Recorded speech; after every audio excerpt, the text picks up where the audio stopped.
10 साल की सरकार आपने बीजेपी की देख ली। भाई केंद्र में भी बीजेपी की सरकार, हरियाणा में भी बीजेपी की सरकार और 10 साल से विधायक भी यहां से जो है वो भारतीय जनता पार्टी के। भाई इन 10 सालों के अंदर अगर आपका व्यक्तिगत तौर पे या आपके इलाके का या आपके बच्चों का कोई विकास कार्य इस सरकार में हुआ हो तो आप हाथ उठा के उस बात की गवाही दें। 10 साल के अंदर इस सरकार में मात्र जुमलेबाजी, लोगों को धर्म और जात पर लड़ाने का काम इस सरकार ने किया। भाई 10 साल के अंदर इस इलाके के अंदर कोई विकास कार्य यहां की सरकार ने नहीं किया और 10 साल से आपने यहां पे 2 बार भारतीय जनता पार्टी के विधायक बनाने का काम किया। मैं सवाल पूछना चाहूंगा, आप बताइए कि इन 10 सालों के अंदर महिपाल ढांडा ने, आप कॉलोनियों में रहते हैं, आप गांवों में रहते हैं, कॉलोनियों के जो हालात हैं वो आपसे बेहतर कोई नहीं जानता। एक तो आप कॉलोनियों में रहते हैं और दूसरा आप वहां पर सफाई करते हैं। आज कॉलोनियों के अंदर जो हालात हैं, घर के जो हालात हैं, गलियों से 4-4 फुट नीचे गहरे घरों में लोग रहने को मजबूर हैं। अगर किसी को इमरजेंसी पड़ जाए तो एम्बुलेंस तक कॉलोनियों के अंदर नहीं आ सकती। आज गलियों के ऐसे हालात हैं और इन 10 सालों में सबसे बड़ा बेड़ा गर्क करने का काम इस सरकार ने किया तो वो परिवार पहचान पत्र फैमिली आईडी के माध्यम से किया। इस फैमिली आईडी की क्या जरूरत है? एक आदमी के पास आधार कार्ड है, उसके पास वोटर कार्ड है, उसके पास अपना राशन कार्ड है, तो इस परिवार पहचान पत्र की क्या जरूरत थी? ये जब से परिवार पहचान पत्र की बीमारी हरियाणा में आई है, घर का एक आदमी तो कागज लेकर तहसील में अपने कागज ठीक कराने पे सरकार ने लगा रखा है। परिवार पहचान पत्र से फायदा नहीं हुआ।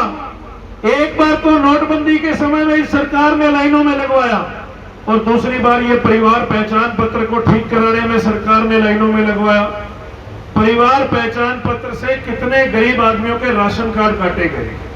अभी मैं 2 दिन पहले किसी गांव में गया हुआ था, पता लगा उस गांव के अंदर एक लड़का जो 10 साल से कोमा में है। कोमा की अवस्था ऐसी होती है कि आदमी अपने बेड से हिल नहीं सकता। 10 साल से एक नौजवान बेड के ऊपर है कोमा में और आपको हैरानी होगी 10 साल से जो आदमी बेड के ऊपर है, परिवार पहचान पत्र में उसकी आय भी 75,000 रुपए दिखा रखी। अब मैं पूछता हूं मनोहर लाल खट्टर जी से, नायब सिंह सैनी जी से और महिपाल ढांडा जी से, आप बताओ 10 साल से जो आदमी बिस्तर के ऊपर है, जो हिल नहीं सकता, वो कहां से साल के 75,000 रुपए कमाएगा? ऐसा बंटा धार इस सरकार ने इन कागजों के माध्यम से किया है कि गरीब आदमी का जीना दुभर कर दिया। आप सब दिहाड़ीदार आदमी हैं, आप सभी सुबह से शाम तक मेहनत करते हैं, तब जाकर शाम को 2 समय की रोटी नसीब होती है। मैं बात कर रहा था आपके प्रधान से, मैं कहा भाई अगर किसी के साथ कोई अनहोनी हो जाए, आपको काम करते कभी अनहोनी हो जाए तो सरकार की तरफ से कोई मुआवजा दिया जाता है कि नहीं? वो कह रहे जी हमें ऐसी कोई सुविधा नहीं दी जाती। मैंने कहा हमारे नेता चौधरी भूपेंद्र सिंह हुड्डा जी ने कहा है कि जितने हमारे सफाई कर्मचारी भाई हैं, आप सुबह से शाम तक शहर को साफ करने का काम करते हो। अगर ईश्वर ना करे आपके साथ कोई अनहोनी हो जाए, कांग्रेस की सरकार बनेगी, आपको उचित मुआवजा देने का काम कांग्रेस की सरकार करेगी। देखिए, हरियाणा के अंदर कांग्रेस की सरकार बनने जा रही है और पानीपत ग्रामीण से भी हमारे जो प्रत्याशी हैं बड़ी मजबूती से जो है प्रचार प्रसार हो रहा है और समाज का हर वर्ग आज कांग्रेस के साथ खड़ा है। इसी कड़ी में हमारे जो सफाई कर्मचारी हैं, आज उन्होंने अपना पूरा समर्थन कांग्रेस पार्टी को, हमारे भाई सचिन कुंडू जी को दिया है। हमारे जो सफाई कर्मचारी यूनियन है, उनके प्रधान राहुल हमारे साथ खड़े हैं और सभी का, देखिए 10 साल के अंदर समाज का हर वर्ग इस सरकार से परेशान हो चुका है, क्योंकि जो उम्मीदें लोगों को भारतीय जनता पार्टी से थी, यहाँ के विधायक से थी, उन उम्मीदों पर बीजेपी खरी नहीं उतर पाई। इसलिए लोगों का इस बार बदलाव करने का मन है और कहीं ना कहीं लोगों के अंदर कांग्रेस पार्टी के प्रति हमारे नेता चौधरी भूपेंद्र सिंह हुड्डा जी, उदय भान जी, दीपेंद्र सिंह हुड्डा जी के प्रति आस्था, एक उम्मीद है कि जिस प्रकार से 2005 से लेकर 14 तक भूपेंद्र सिंह हुड्डा जी का जो शासनकाल रहा, आज लोग उस शासनकाल को और 10 साल के खट्टर साहब के, नायब सिंह सैनी जी के शासनकाल को तोल रहे हैं। और कहीं ना कहीं लोगों की उम्मीद है कि दोबारा से कांग्रेस का राज इस प्रदेश में स्थापित करें, और इसीलिए मैं आज इनके बीच में पहुंचा था।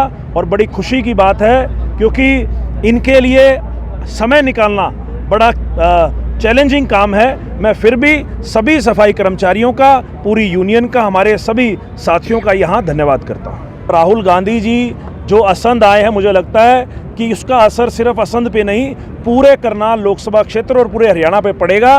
क्योंकि राहुल जी की जब भारत जोड़ो यात्रा हरियाणा से होकर गुजरी थी, तो उस यात्रा ने कहीं ना कहीं कांग्रेस का मोमेंटम जो है वो यहाँ हरियाणा के अंदर पीक पे पहुँचाने का काम किया। और आज राहुल जी ने यहाँ आकर जो लोगों के बीच में अपनी बात रखी, जो कार्यकर्ताओं का मनोबल बढ़ाने का काम किया, मुझे लगता है अगले 7-8 दिन कांग्रेस के कार्यकर्ता पूरी मजबूती के साथ बूथों पर लड़ाई लड़ेंगे और इस बार हरियाणा के अंदर कांग्रेस की सरकार स्थापित करेंगे। एक आदमी का अपने हमउम्र साथी के साथ जुड़ने का जो है वो ज़्यादा लगाव होता है, तो कहीं ना कहीं मेरे साथ भी यही था। मैं 31 साल में 2 बार के मुख्यमंत्री के सामने चुनाव लड़ा, और अब सचिन कुंडू जी 36 साल के नौजवान हैं, और कहीं ना कहीं नौजवानों में उनके प्रति क्रेज़ है, नौजवान साथी उनसे जुड़ना चाहते हैं। और कहीं ना कहीं उन्होंने प्रदेश के यूथ कांग्रेस की जिम्मेवारी जो उनको मिली थी, उन्होंने उसको भी जो है बड़ी बखूबी निभाया। तो ये बात है कि आज हरियाणा के अंदर आप देखिए कि कांग्रेस पार्टी ने ज़्यादा से ज़्यादा नौजवानों को मौका दिया है, और उसी कड़ी में हमारे भाई सचिन कुंडू जी को यहाँ से प्रत्याशी बनाया है। मुझे लगता है कि नौजवानों में एक अलग उत्साह सचिन कुंडू जी के प्रति है, लेकिन फिर भी आज चाहे वो नौजवान हैं, चाहे वो बुजुर्ग हैं, चाहे हमारी माताएं हैं, बहनें हैं, आज सभी कांग्रेस पार्टी की ओर एक उम्मीद से देख रही है। और मुझे लगता है कि आने वाली 8 अक्टूबर को जब नतीजे आएंगे, तो पानीपत ग्रामीण से भारी मतों से भाई सचिन कुंडू विजयी होंगे।